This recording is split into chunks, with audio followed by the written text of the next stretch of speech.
राज्यात 2024 मध्ये विधानसभा निवडणूक पार पडली। त्यामध्ये 20 नोव्हेंबर रोजी मतदान होऊन 23 नोव्हेंबर रोजी मतमोजणी झाली आणि निवडणूक आयोगाने निकाल दिला। त्यामध्ये भाजप पक्षाला सर्वाधिक म्हणजे 132 जागा मिळाल्या आणि त्या खालोखालच एकनाथ शिंदे यांच्या शिवसेनेला आणि राष्ट्रवादी काँग्रेस पक्षाला जागा मिळाल्या। त्यांनी सरकार देखील स्थापन केले। मात्र सरकार स्थापन होऊन काही महिने उलटल्यानंतर राष्ट्रवादी काँग्रेस पक्षाचे आजी माजी कृषी मंत्र्यांवर विविध घोटाळ्यांचे आरोप होत असतानाच भाजप आमदार सुरेश धस आणि निवडणूक आयोगाला मुंबई उच्च न्यायालयाच्या औरंगाबाद खंडपीठाने नोटीस बजावण्याचा आदेश दिला आहे।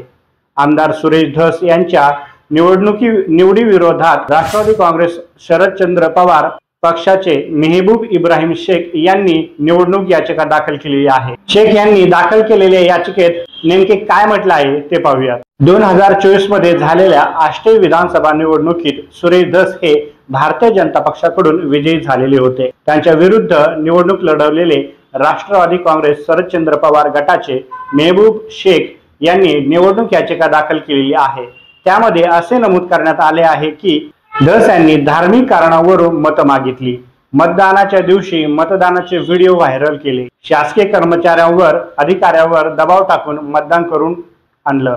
जिल्हा निवडणूक अधिकारी यांनी मागणी करून देखील फॉर्म 17 म्हणजे फॉर्म 17 ची प्रत त्यांना दिलेली नाही। निवडणूक प्रक्रियेची केलेली व्हिडिओग्राफी तसंच सीसीटीव्ही फुटेज यांची मागणी करून देखील त्यांनी पुरवलेली नाही। यावरून निवडणूक अधिकारी विजयी उमेदवाराला झुकते माप देत होते असं दिसतंय। निवडणुकीत नियमभंग केल्याचे गंभीर स्वरूपाचे आरोप या याचिकेत करण्यात आलेले आहेत।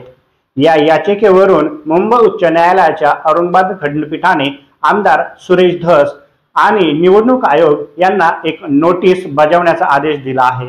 या प्रकरणावर पुढील सुनावणी 5 मार्च रोजी होणार असून आमदार सुरेश धस यांनी न्यायालयात याबाबत उत्तर द्यावे लागणार आहे। मात्र आता ते या संदर्भात काय उत्तर देतात हे देखील पाहणं तितकंच महत्त्वाचं ठरणार आहे।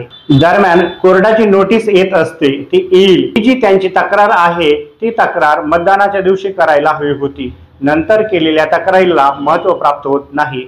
आष्टी मतदारसंघातील 440 बूथवर असला कोणत्याही प्रकारचा प्रकार घडलेला नाही किंवा तक्रार नाही असे आमदार सुरेश धस यांनी प्रसार माध्यमांशी बोलताना म्हटले आहे। कोर्टाने आमदार सुरेश धस आणि निवडणूक आयोगाला ही जी नोटीस बजावण्याचा आदेश दिलेला आहे यावरून आमदार सुरेश धस यांची आमदारकी ही धोक्यात आलेली आहे असं म्हटलं जातं।